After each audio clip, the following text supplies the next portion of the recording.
Okay, so first we'll start with a question for the group and then jump into individuals. So at its core, as I mentioned, this panel is about how women come to understand their own bodies and how that understanding is either supported or undermined by our healthcare systems, technologies, and cultural messages. So from your individual vantage points, what is the most important thing that women are missing today about their bodies? And what will it take to give that knowledge back to them? Let's start with you. Can you hear me okay? Okay. It's a great question. I think coming from the world that I come from, growing up as a psychiatric patient, where as a teenage girl, I ended up getting sent to a psychiatrist, diagnosed, put on meds that I stayed on for almost a decade and a half. When I look back on what I missed, what I lost connection with in myself, it was this notion that the struggles I was experiencing in mind, body, and spirit were not actually symptoms of an illness. They were signals, they were messages that my body was telling me and my mind was telling me about my relationship to the world around me. And I think with 1 in 4 American women on these drugs, with rates of struggle and despair and suicidal feelings in girls skyrocketing, with more young people than ever before being put on these drugs and being given these diagnoses and being taught to see themselves and their struggles through this medicalized lens. I think for me, it's about what this does is it leads us to lose connection with the wisdom of our pain, our anger, our grief, our anxiety, our sadness, our loneliness. These are important, wise messages, especially for us as girls and women that we're taught in our current social order to basically come to view as problems to be fixed. I mean, for me, I think one of the biggest misconceptions that people have about the body is kind of the way that we've been treated by the medical system, where it's like the body is treated like something that was designed by an engineer, where you can fix this little part and then nothing else will be affected. You can fix this little part. And rather than understanding our body as being this inherited wisdom that we've inherited for millions of years of the evolutionary process, and that our body has this remarkable ability to stay alive and to heal itself in the absence of a bunch of environmental perturbations. To me, I think that's really something that we're missing because of the sort of medicalization of the human body. And I think understanding that and the deep wisdom of the body and the way that we're feeling, I think is probably something that I think is most important in my opinion. To Sarah's point, I'm a big fan of the author Wendell Berry. He has an essay called The Body and the Earth that I reread recently. And he says something so brilliant that there's a profound connection between the way we treat the land and the way we treat our bodies, which I think is a very MAHA sentiment. And we've had a lot of success so far in this administration reclaiming things around agriculture. But I think the commonality is that we forget that things have a nature, that it's not just dumb stuff that we can manipulate at our will and make it do whatever we want. If we just pull this lever and this lever and this lever, then we can always control the outcome. And that isn't how nature works. It's not how the land works, and it's also not how our bodies work. And I think most of women's health has spun out in the context of this forgetfulness of our nature. And if you don't understand how your body works in a state of health, then you can't have informed consent over any healthcare decision that you make. But most women don't know what they don't know about their own bodies. And so that's how I would begin to answer your excellent question, Emma. So I think in this question, I think of the entry point into healthcare for men and women, but for women in particular, it's usually a period problem. So I'm sure like many women out there, oftentimes like we have a story, a personal story, and so many women become passionate about this area of women's health and this movement because of a personal story. And I'm no different. I was an athlete. I lost my periods in college. They became very irregular. I went to an OBGYN, and the only thing I was offered was birth control pills. Not even understanding my own body at that point, I took them. Within 2 months, I had gained 10 to 15 pounds, had acne all over my face, and I thought, what the heck just happened? And I didn't even understand how my body worked at that point. I didn't understand how my body worked until I was through nurse practitioner school. And I think sitting with many women and their daughters in my patient office, I feel this thing happens over and over again. I have a mom, I'm looking at the daughter, I'm starting to talk about her periods, and I'm looking at the mom and I'm wondering, does she even know how her own body works? Was she on birth control for the last 15 to 25 years? And I start to talk to her young female about her menstrual cycles and whether she knows anything else besides that she bleeds once a month. That there is this main event of her cycle that she needs to be aware of, the main pivotal event, hormonal event of her body that gives her so much more information. And most times, the mother sitting next to her actually had never heard that information before as well. And so you're educating not only the future generation, but the previous generation, and I'm sure many of you know this, when you educate the previous generation, what are they at that point? They're frustrated and angry because they have been in a system that has told them over and over again that the only thing that you need is really to suppress a part of your endocrine system that somehow you need to risk mitigate. And that's the second entry point into healthcare many times is sex education, which really only focuses on risk mitigation.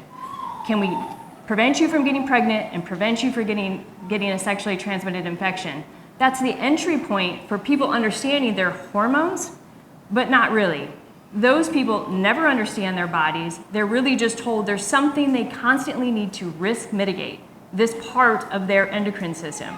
And it's a really poor way to treat the female's body and men's bodies for that matter. And again, this is why I'm super passionate about educating people, because this is where all those videos on TikTok can really help us, because my patients come in and say, hey, I saw that on TikTok and I want to learn more. Awesome. Let's start educating about your body and your hormones and how this all works.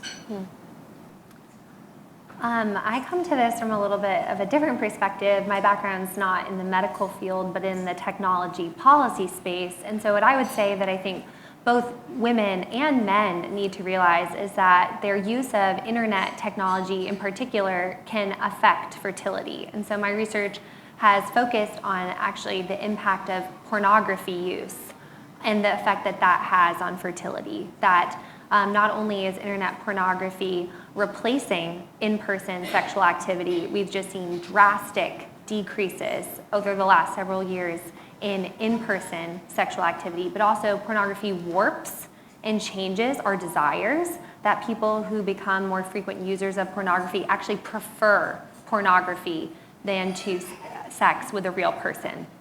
And also we have seen spiking rates of erectile dysfunction in young men attributed to pornography. So one 2-year longitudinal study of 16 to 21-year-old men found that 45% of them struggled with erectile dysfunction. And even the advertisements will tell you this. If you watch television programming, they're advertising erectile dysfunction drugs not to elderly men, but to young men. That this is now a common problem that our men are facing. And so this is both an issue for women and men, but just the impact of pornography and also the internet more generally. That there's been studies done that the diffusion of mass media in a culture reduces fertility rates. And one study done back in 1997 found that the greatest national predictor of fertility was the amount of televisions per capita, which I just think is fascinating, that was the predictor of the fertility rates in a country more than any other factor, because what is that mass media replacing? And Jean Twenge, who is a sociology professor, she writes on these trends in generations, and she has noted that the rise of internet technologies, not just pornography, but smartphones, social media, binge watching Netflix, replaces that time in the evening that would typically have been spent engaging in sexual activity. And so the kind of drain on our attention and then our attachment in real life to real people, I think is an underappreciated factor contributing to the fertility crisis that we're facing. And so that's what I would add to the conversation. That's fantastic. Thank you all. So, Katie, moving to you, I would love if you would talk to us a little bit about what body literacy is. Why is it such a powerful shift for women?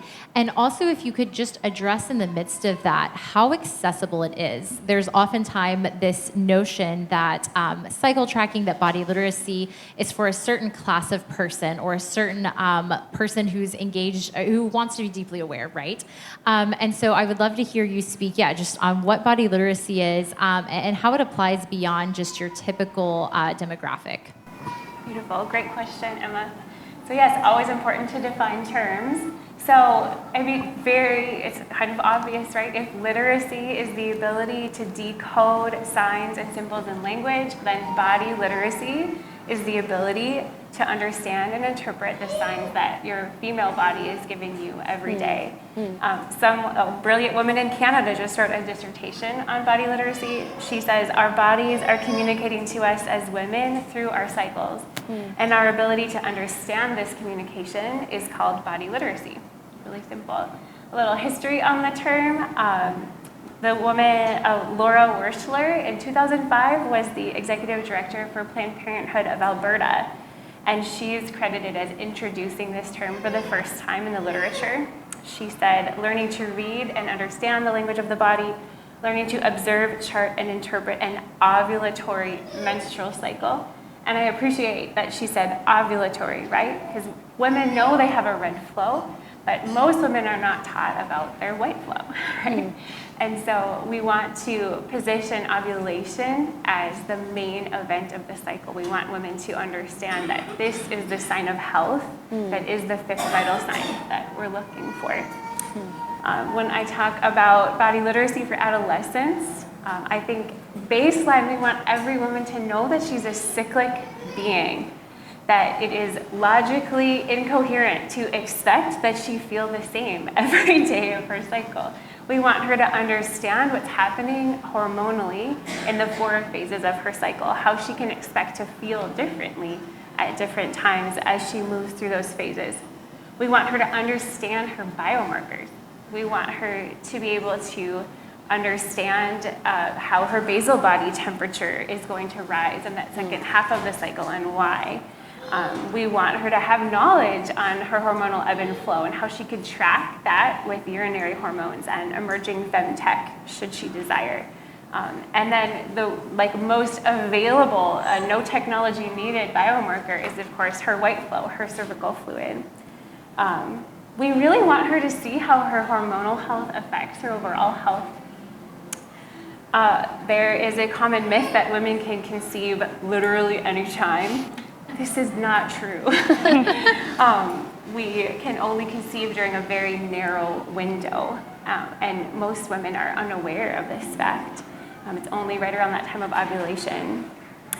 We want every woman to know the basic parameters of health around a menstrual cycle so that she knows when she's seeing something that's outside of a healthy cycle so that she can seek help.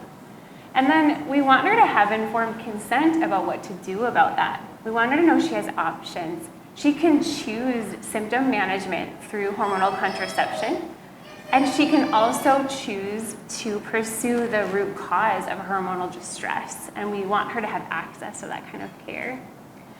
And to your point, Emma, this isn't just secret Gnostic knowledge that only bougie, white, middle-class women get to know. This should be knowledge that is available to all women, full stop.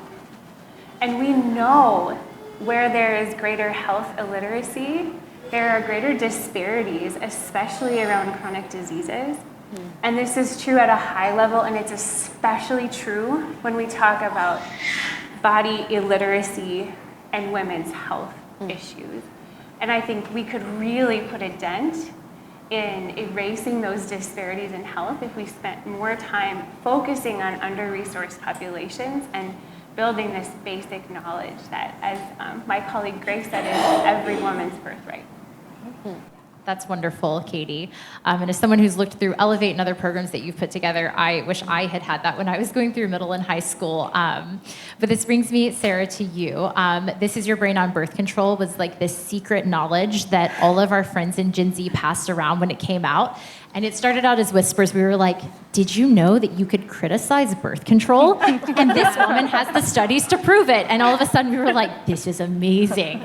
And it sort of like justified a lot of the like intuitions we had deep down, but didn't have the language to put to it. And that's what I love so much about what all of you are doing, but particularly your work, Sarah, really putting language to that. So I was wondering if you could speak about the research that you found in This Is Your Brain on Birth Control and the surprising ways that the pill influences who a woman is, how she views herself, her identity, who she's attracted to, and sort of like the cultural impact that that's had on our society today. Sure, I'd love to. Thank you for the wonderful compliments, and then also a really great question.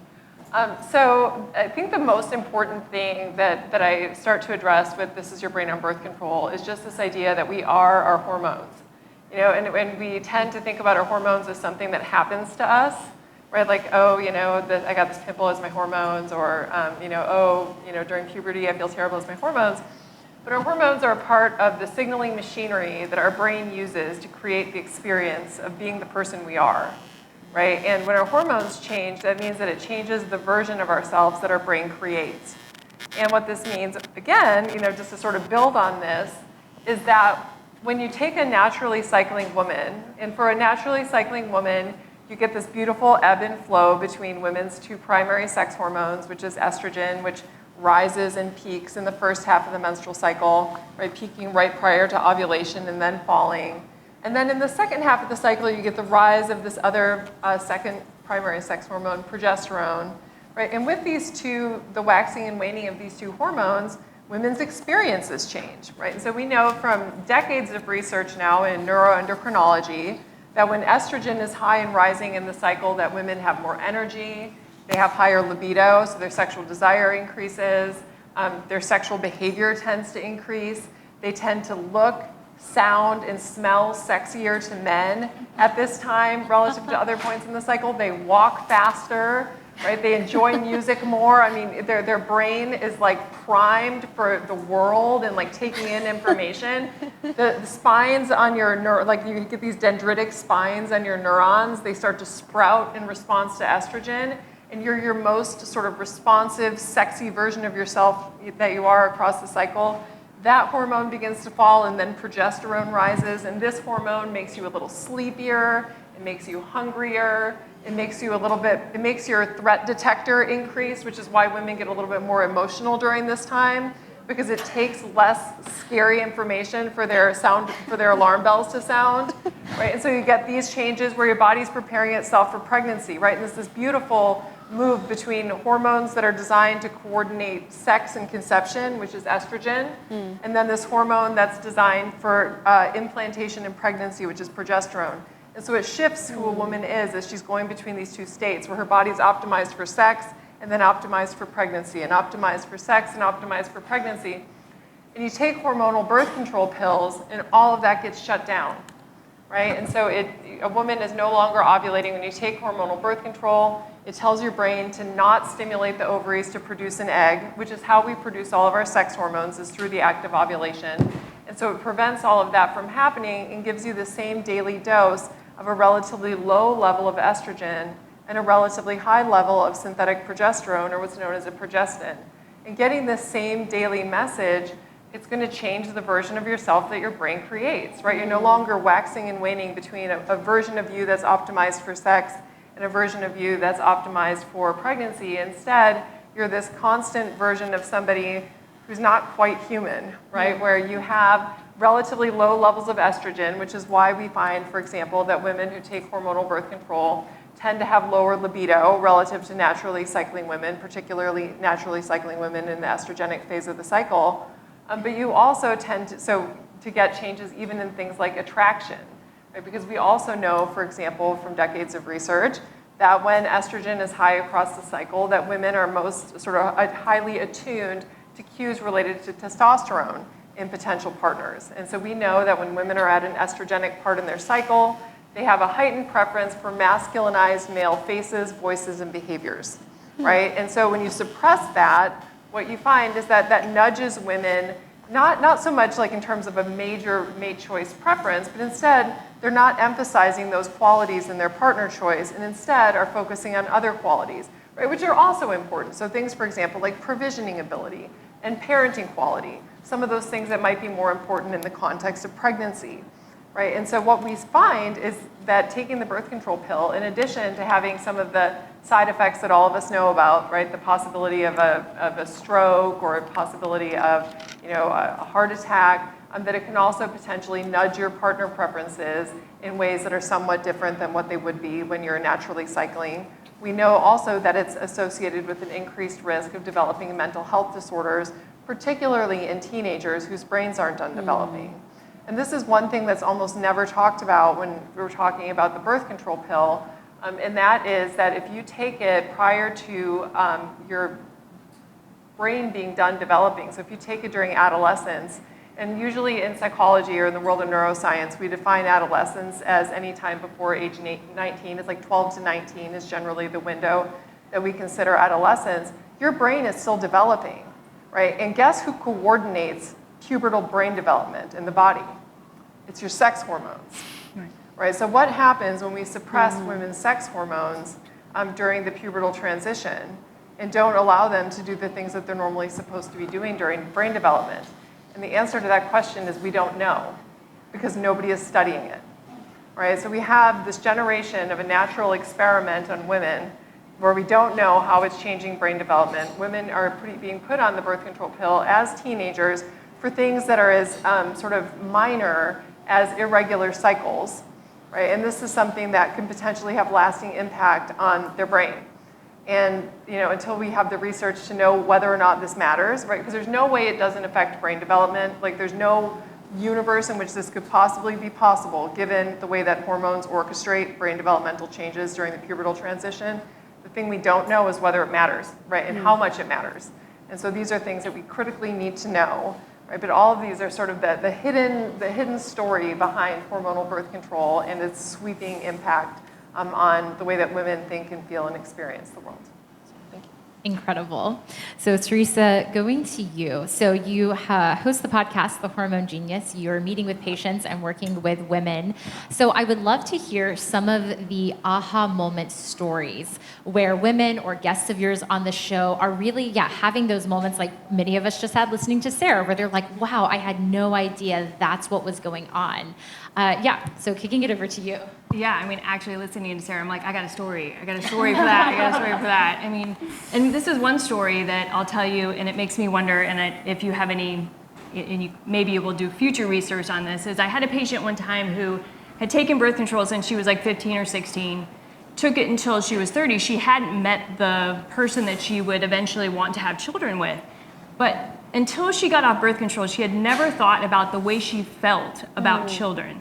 And so she had always wondered why she didn't feel this kind of desire for babies. Like she would see a baby and she'd be like, oh yeah, that's cute, but I don't know if I want one or not.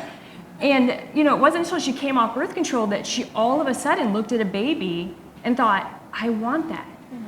And it really, for me, kind of had this like aha moment of being like, what are we doing from a fertility standpoint, a cultural level, population level standpoint, when we suppress the main event of the cycle, which is our natural evolutionary desire to procreate new human beings? And I think these are the big, giant questions that we as a society really need to start talking about, because we're declining our populations, but we're suppressing our desire for the nature to want to have children. So that's one story that I was thinking about in relation to it. I'll give you another story. And this one of a young woman who went to her doctor, very similar story to many women who had a period problem, and she was put on birth control, again, around the age of 15. And at that point, she started to feel crippling anxiety. And of course, she went back to the doctor and said, I'm experiencing this crippling anxiety. She's like, I'm wondering if it's related to the medication I'm taking. And of course, what do you think the doctor said? It couldn't be related to your birth control. But since you're feeling that, why don't we just switch the birth control that you're on? I can't tell you. I know there's a statistic for this that Jamie, my Hormone Genius co-host, talks about. I think it's like women on average change their birth control like 5 different times in a certain amount of year period. And so she went back to her doctor, I think, like at least 5 times. She had been put on different birth control over and over again, still experiencing crippling anxiety and mental health issues. Somehow she found my podcast, started listening to it, and what did she hear? Someone validate the fact that her mental health concerns could be related to the medication that she was taking. And so she came in, and I'll never forget it, she was 20-something at the time. So this is, again, a girl suffering from the age of 15, that many years, and she had written like a whole blog post that she titled #NuffSaid. And it was all about her just frustration with the fact, I think in part of it, she said, man, I could have walked in there, my arm could have been cut off, and they would have been like, well, it's not your birth control, that's for sure. You know, like everything was about this idea that like, you can't possibly be feeling what you're feeling in relationship to the medication that I think was right for you. And this is what I think we refer to as gaslit or gaslighting, right? Oh yeah. Yes. And that's exactly, so she's sitting in my office shaking practically, still on birth control, by the way. She hadn't come off of it. Because what weirdly enough is women almost need permission to, right? Because this is the power frame that we have in medicine. I am the doctor, I am the professional, I tell you what to take, you believe me, and no matter what, this is the game we play, right? And so she hadn't stopped it. And she's like, you know, could this be the answer? And she's heard my podcast, yes, it could be the answer. And at the end of the appointment, do you think I can stop this? And I've had this conversation, I mean, many, many times with women her age. Absolutely. You have autonomy over your own body. You are an advocate for your own health. You deserve informed consent and to know that these side effects are a part of these medications. Absolutely. And so 6 months later, she came back to see me. And I was kind of nervous because I always tell people, I don't know what's going to happen. I know one thing, you'll get to know the real hormonal you for the very first time. How exciting is that? But I don't know what that hormonal you looks like. It could be a little scary. It could be a totally bumpy road. So I'm just forewarning you, I don't know. But, I mean, we got to get to the point of really identifying you and the problems and all the things at some point, right? So it's an exciting thing for women to experience that. So 6 months later, she came back to see me, and I said, how is it going? And she was like, it is the best decision I've ever made in my life. I finally feel like a normal human being again. And she was so happy, and every time I've seen her, she's like, yeah, I'm still doing amazing. But again, all of those years of suffering, unnecessarily, when we all know birth control increases the risk of anxiety and depression. But she was told over and over again, it can't be that. I have one more story, and I'll finish it. I had a woman that came to see me after having 5 children, and she had seen her OBGYN because she went in for complaints, super duper heavy periods. She felt terrible. She had, hair loss, fatigue, kind of all the typical symptoms. And she asked her doctor to test her hormones. Well, I'm sure can imagine how that went. Test your hormones. What's the point of testing your hormones, right? So the doctor kept pushing back. No, I really think this is related to my hormones. She's like, of course, you have 5 kids. You're tired. You're getting older, all the things. I really think this is related to my hormones. Can you please test my hormones? I mean, this went back and forth, this woman said, multiple times between her pressuring for it and the doctor pushing back. Finally, the doctor got upset and said, your menstrual cycle has nothing to do with your hormones. I'm not joking.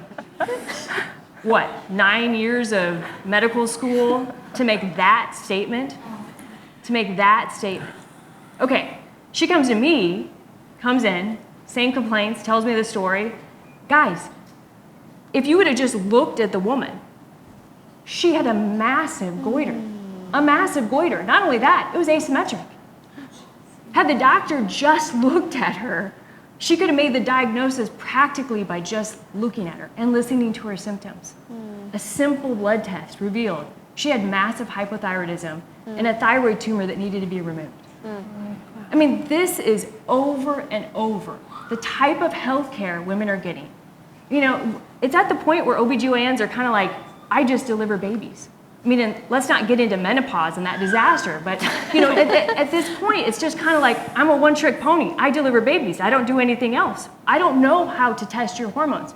And frankly, they're right. They don't. And I don't think they should until they know how. But it's really like women do not deserve this type of health care. And this is where we can all now move to make a difference. Yes. Wow. Those are incredible. Thank you. So, Laura, shifting to you, we've talked a lot about birth control and body literacy at this point, but you have an incredible background in psychiatric drugs and antidepressants.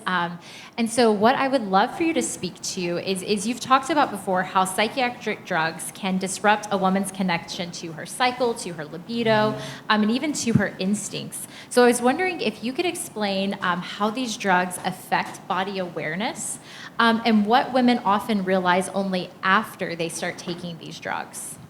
That's a great question, yeah. And we can't talk about body literacy without talking about psychiatric drugs. And for anyone not familiar, these are drugs marketed as antidepressants, anti-anxiety drugs, mood stabilizers, antipsychotics, sleep aids, ADHD drugs.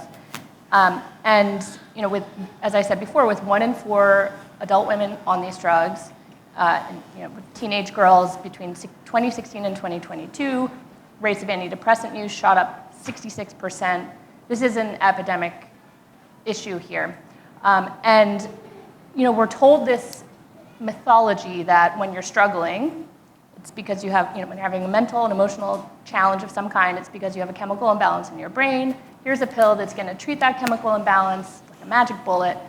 It's an enticing story. I bought into it eventually myself because I was desperate for relief and I wanted a clear answer that seemed to have a clear solution. But in retrospect, of course, when I actually began to educate myself after being on these drugs for a decade and a half, I realized, you know, this idea that happy hormones are in your brain and you can just target them with a pill is so unscientific, so absurd. And we've known this for decades, that these reductionist stories are basically BS, and yet it's just common in the culture to believe in this idea of chemical imbalances. These drugs act on, you know, especially the serotonin system, the dopamine system, the norepinephrine system, GABA. These are not just about your emotions. They control basic body function, metabolic function, digestive function. Every facet of your being as a human is shaped by these hormones that psychiatric drugs interfere with. And so I think, you know, because these meds have become so normalized and ubiquitous in our culture, as has taking any pharmaceutical, you know, ask your doctor, the soporific voice, reading the list of side effects at the end of the commercial that you don't even pay attention to because it's so pretty and nice sounding. We are so desensitized to just how profoundly powerful these psychoactive chemicals are.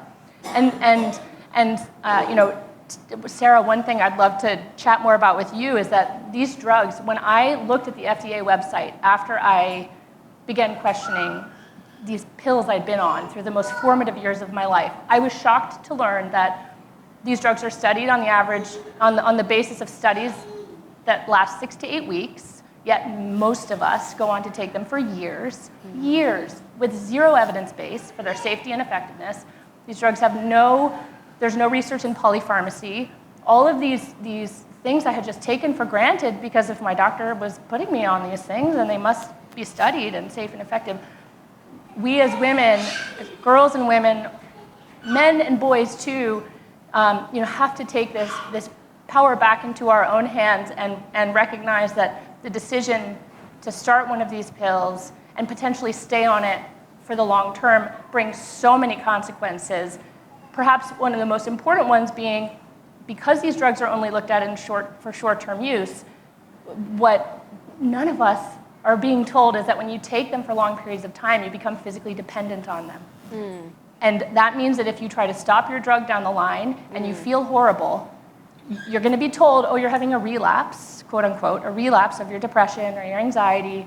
See, this is why you need your medication. And then you think to yourself, oh my gosh, yeah, I don't like how I feel when I don't take my med, so I must need to stay on it indefinitely. No one tells us that you are actually in acute withdrawal. These struggles that you're having, which might mimic the diagnoses themselves, are actually withdrawal symptoms. And this is especially important for us as girls and women.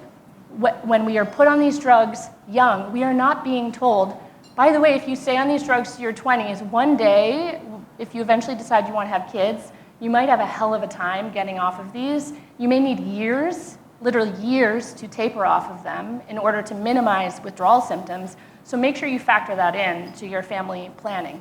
None of us are being told this, and I cannot tell you how many women I hear from who have realized this, and they're older, they want to have kids, and they feel trapped because every time they've tried to stop their antidepressant, they feel horrible. Their doctor's telling them, it's irresponsible of you to not take your medication while you're pregnant. That will harm your baby because a depressed mom is, going to lead to problems for the baby. But women are not being told these drugs actually have serious effects on baby in utero. They're higher, and during birth, there are higher rates of postpartum hemorrhaging, preeclampsia, the drug effects on the babies themselves, brain development, all of these things. We are not being told this. I was not told this, and I feel so lucky that I had the resources to get myself out of this mess in my late 20s. So many girls and women don't, and so I think when we talk about body literacy, and to speak to your question too, having grown up on these drugs, and now that I've been off of them for 15 years, and I was on a whole slew of them, I cannot tell you how every single facet of who I was altered by them. I can only see this in retrospect, and that's the bind. When you're on them, you don't see what you don't know. You don't know who you would be had you gone down a different path and not taken these meds. I only see now in hindsight so much of what I thought were concomitant health issues, IBS and chronic headaches and joint pain and sleep problems, all these things. Once I got off these meds and took years to heal from them, years. And I looked back and I said, oh my gosh, so many of the things that I thought were me, and so many of my personality traits and my behaviors and my thought patterns, it was the meds. And there's no space for this conversation right now within the conventional mental health system. And I don't blame doctors and therapists. They're doing the best they can with the information they have. But we have to kind of take this lens off of our eyes of just, when you're struggling, it's because you have a chemical imbalance, it's an illness, let's treat it with pills. Once we remove this medicalized lens and we actually recognize these emotional struggles, as I said earlier, as responses to maybe something is happening in our bodies, but it's not faulty chemistry in our brains, responses to our lives, then we don't need to see just this one solution of pills. We can step back and reflect and think about, what is my pain telling me? What do I need to change in my life? Because the consequences here for a lifetime, decades of these meds are so profound, and you can't be literate in your own body when you're under the influence of these medications. That's so well said. And to shift a little bit from psychiatric drugs to another very powerful drug being pornography and digital technology. Oftentimes conversations around pornography deal with the morality of it or free speech rights, or the right for kids to. Shout out to Paxton, which was just handed down today. Claire is very gracious sharing her time with us in the midst of, I'm sure, a crazy media day. But Claire, one of the things that I love that you have talked about is how our tech-driven culture sells us a friction-free life, often at the expense of embodiment, relationships, reproduction, and this full feeling of being human, as many of you have said. So I was wondering if you could help us chart the path out. So what does it look like to reintroduce meaning and limits and even reverence into our conversations about the body and about sex? I'm so glad you asked. Yeah, and I will say, just even hearing all these talk about the brain and the impact is, I think there are clear studies showing that pornography and social media and smartphone use impact our brains in really negative ways. That in the case of pornography, actually there are neuroplastic changes that then reduce sexual arousal with a real person. So that's changing it not just at a biological level, but at the brain chemistry level. And I've also done a lot of research to try to understand more about this neurotransmitter dopamine, because part of what makes pornography, smartphones, social media so addictive is we get this little hit of dopamine, this burst of pleasure in the brain each time we get a new notification or a new like. And the problem is, though, that we get dopamine, but we don't get oxytocin. So our kids, especially who are growing up online today, are in this oxytocin desert, because oxytocin only comes from real life relationships and friendships. It comes from in-person interaction, eye contact, physical touch, and it's what bonds a mother with their child, and husband and wife and friends. And so not only are our lives like moving online and are we struggling with dopamine addiction and these changes in our brain, but our bodies and brains are also being deprived of this critical hormone, oxytocin, that actually we need to form real life relationships, bonds of trust with a real person. And how can that not have an impact on fertility? And so I think just zooming out too, just at a cultural level, the widespread adoption, particularly for children. And so what Emma was just alluding to is this major Supreme Court case that came out today, because my policy work has really focused on protecting children and their brain development. I really appreciated you mentioning, like, the brain is not fully developed until adulthood. And so just the impact, especially on young brains, of exposure to these things, and that we are just facing an online pornography epidemic. Children are not looking for this. They are stumbling across it on social media. One survey of high school seniors found that 78% of them consume pornography on a regular basis. And then other studies have shown that of children and adolescents who are accessing pornography, 58% was accidental. They didn't mean to find it. They stumbled across a link. And the thing is, children's brains are curious, and so they don't even realize, because of the algorithm-driven nature of social media, of pornography websites, they're quickly sucked down these really dangerous rabbit holes. And so on the policy level, a pathway out that I've advocated for, and that now 24 states have passed into law, are just age restrictions for pornography websites. That there's no reason a child should be able to click through to Pornhub inside of the Snapchat app in just 5 clicks without ever leaving Snapchat. Like, a parent would never know, because they don't have to verify that they're an adult to click through to Pornhub and all of its terrible, obscene content. And so it was a huge victory today for those who have not been following the Supreme Court, which is fine if you're not, that they upheld Texas's age verification law for porn websites. 6-3 decision upheld that law.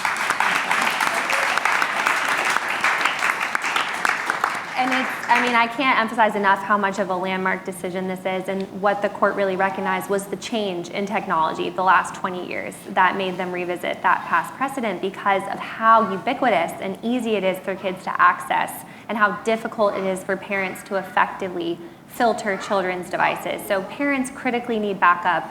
I'm so excited to see this law be upheld. I hope that we get this at a nationwide level to just really back parents up. But on a more family level, this is what my work has focused on. I just brought a copy to hold up. So this is what my book, The Tech Exit, A Practical Guide to Freeing Kids and Teens from Smartphones, really focuses on, is how can parents successfully delay, resist smartphones and social media during childhood successfully, like even through the teen years. And so I interviewed just dozens of families who have actually done this, because the argument I kept getting in my policy work, all the harms I had researched, convinced me that a smartphone-free childhood was necessary, but no parent believed that it was possible. They all say smartphones are inevitable for our children. There's no way I can't give it to them. And so this book really set out to prove to myself, first and foremost, I have young children, and this is what I aspire to do for them. But I wanted to know, if parents have done this, how have they done this? And so this book is really the result of that, a step-by-step plan for parents to first detox from these technologies if they've already given them. We were just mentioning, like, detoxing from these psychiatric drugs, like there are actual withdrawal symptoms taking these interactive screens away from kids because of the effects on the brain and the body, but that it can be done. Like, detoxing works, and the families I've interviewed just say that this was the best decision they made. They only wish they had done it sooner, and then how to keep going over the long term. And so this is a really practical roadmap for parents, as well as what schools and policymakers can do to back parents up. So I have copies of these postcards where you can get more information and access how to order the book on this resource table over here. So please grab one, and please also grab several and spread the word to your friends, because I will just say, the epidemic that I see from smartphones, social media, and pornography, it's not just an individual level. Like, there are real individual harms to children, but it's at a societal level. And I really fear what this means for the future of our country and the culture, the impact on fertility, the impact on relationship formation, on health, if we continue to allow our children to grow up on these extremely addictive and mind and body warping technologies. So anyway, I would encourage you to pick up a copy and then just celebrate the victory that we had today.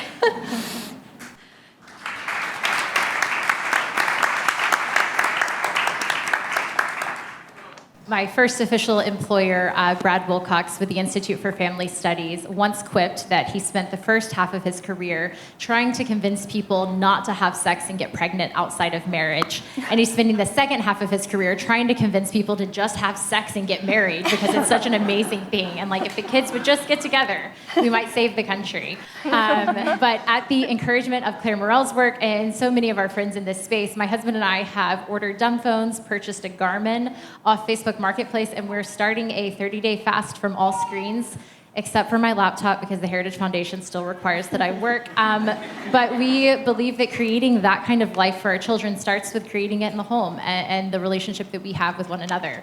But on that note, I want to thank all of the wonderful panelists here for sharing your wisdom and your expertise today.